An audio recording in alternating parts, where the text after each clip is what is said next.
You are scaring your young and interminable audience. Logan Paul just made a response video to part 2 of the Shane Dawson, Jake Paul documentary series, and Logan is pretty concerned about the youth of America, so let's talk about this.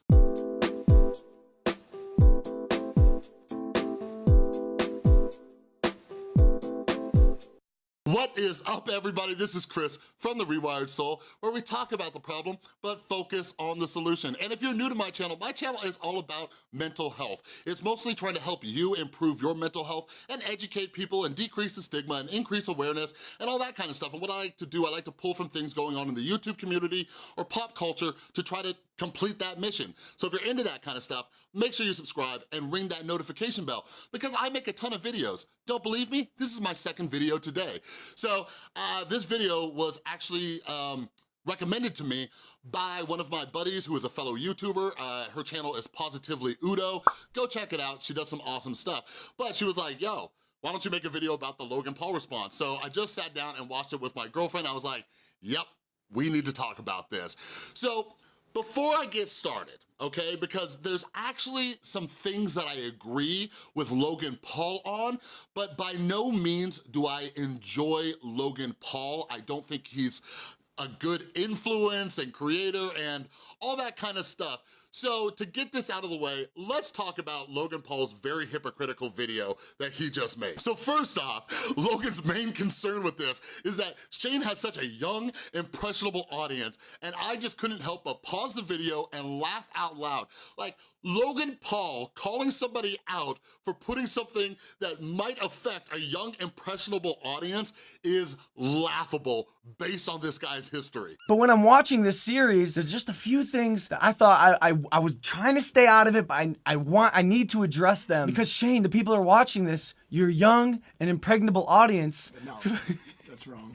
Your young and impenetrable audience, Also incorrect. your young and impressionable audience will not know any better. So I'm here to cut the shit. 3,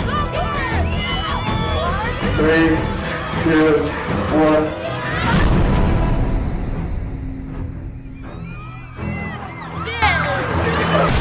And what his entire channel is about. Like, that made me laugh out loud. Second one is, like, it's very hypocritical of Logan to dedicate an entire section of like how Shane, you know, mistook Logan Paul and Jake Paul and then calls Shane a liar and all this other stuff, where right here in this clip, you see Logan does the same thing. Some of the biggest businessmen in the world could be considered sociopathic. Mark Jobs. Nope. Steve Zuckerberg. Logan, I hate to break it to you, but it was done for comedic purposes, just like you did.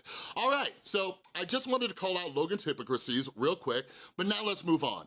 So anyways, basically what Logan's saying, the gist of his video is that after the foolery that he did for his young, impressionable audience, back in Japan, he started looking up sociopaths and psychopaths and things like that because his friends and stuff were commenting. So the other knock I'll make real quick on Logan Paul is Logan Paul's coming to the forefront like he is some type of mental health professional. He's not. Like, to give Shane credit, at least he sat down with a licensed therapist, you know, and Shane also talked about how he talked with a psychiatrist and things like that. But anyways, like, so take what you will from Logan's, you know, video. Now, me, but I also let you guys know, like me, like, I'm not like a psychiatrist or anything like that. I'm just educated about mental health, my personal experience, working as a mental health professional and all that kind of stuff. All right, so I just want you to realize that when Logan's sharing his views on these things.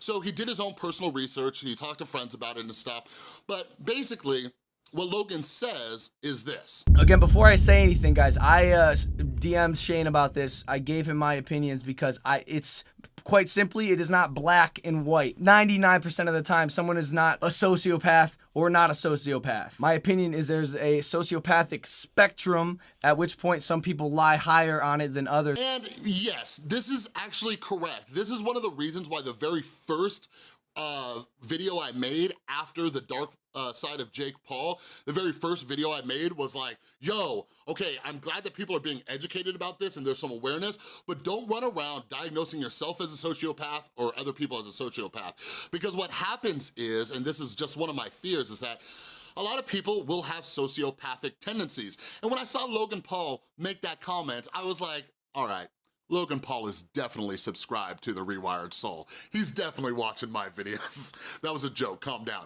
But anyways, he's correct in that aspect. And you know, that's the thing, is that there are people who run around, and this is one of the issues, like especially in the last, I don't know, few days since that video was posted, like you just see constantly people throwing out the words sociopath and psychopath all willy-nilly. And like, it's just something that I've talked about on my channel before because I'm a mental health advocate. Again, I'm trying to decrease the stigma.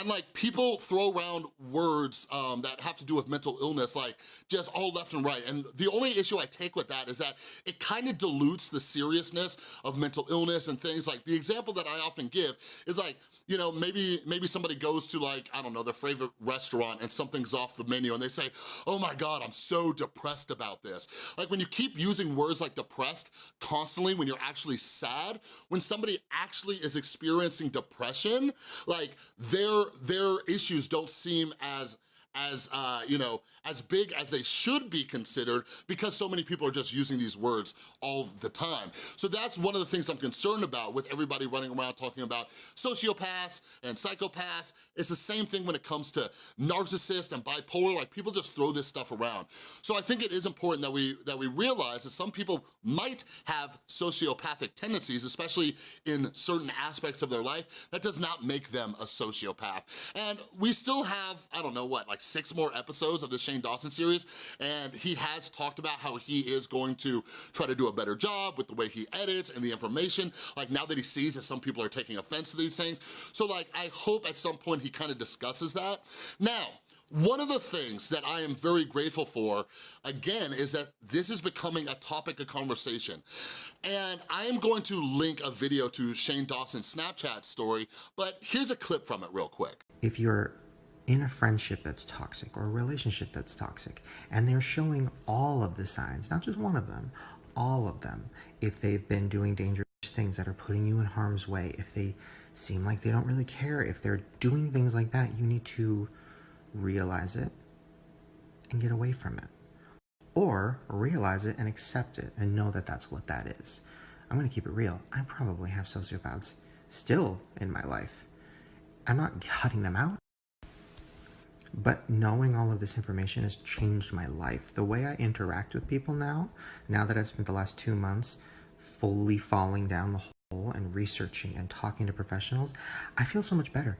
I don't answer texts from people who I think might be using me or might be that. Now, this is something that's very important. This is why I make videos about things going on in the YouTube community, because there's so many things that you can learn from this. So what Shane's talking about is he's starting to recognize and notice that people in his life have sociopathic tendencies. For example, trying to just take, using somebody to suit their needs. And this is something that all of us need to start to acknowledge. While that person in your life may not be a sociopath, or they may not be a diagnosable narcissist, you need to recognize those tendencies, because if we don't, we start getting into toxic relationships, whether that's with significant others or the friends you keep in your life, or even toxic family members. So something that I share as part of my story is back in my addiction days, over 6 years ago, I only kept people around if I can get something from them, right? So I kept around friends who had money, kept around friends who had substances or alcohol or things like that, or I kept around women. I would only date women if I can get something from them. Like I specifically remember dating a woman when I was unemployed because she was financially secure, all right? But something I realized in my sobriety and my journey of becoming a better person was, if I'm constantly keeping people around just so I can take something from them, I'm also keeping people around who are only there to take things from me. So I was being a gigantic hypocrite. So today I set clear boundaries with people. Like, trust me, like I am known as the mental health guy or the addiction guy with the people I've known for years, and there are people who only message me. They only message me, never to ask me how I'm doing. They only message me when they're going through some kind of mental health crisis. And it's important that we recognize this kind of stuff and we start to set up different boundaries with them. So I am glad that Shane's kind of acknowledging this, and this is just the thing I'm curious about through Shane's experience with this entire thing. Like, is he overreaching? Is he thinking that he's just surrounded by sociopaths? Or is he starting to realize that maybe he's surrounded by different social climbers and people who are trying to use him and people who aren't legitimate friends? And it's a question that we all need to ask ourselves. Like, something that you should be doing regularly is auditing your circle of friends and family members. Who are you keeping around in your life? Like me, as friendly as I am and as outgoing as I am and all that kind of stuff, I only keep about 4 people like really close to me in my life. Like there's my girlfriend, you know, there's my best friend in California, and I have a couple other very close friends who I have like regular normal conversations with. But a lot of people in my life, like, they use me or, you know, whatever it is, and it's just like, okay, no, like, here's a boundary. Like, that doesn't mean I turn my back on them. Like, when people come to me and they say, yo, and they only come to me because, yo, like, my mom, you know, is an alcoholic, or my cousin needs help, like, I don't turn my back on them, but I know, I see that person and they're kind of in a category in my mental list of like, you're somebody who only reaches out when you need something. You know what I mean? So I hope that Shane's quote unquote young impressionable audience is learning from his experience to kind of just start auditing your friend circle. And real quick,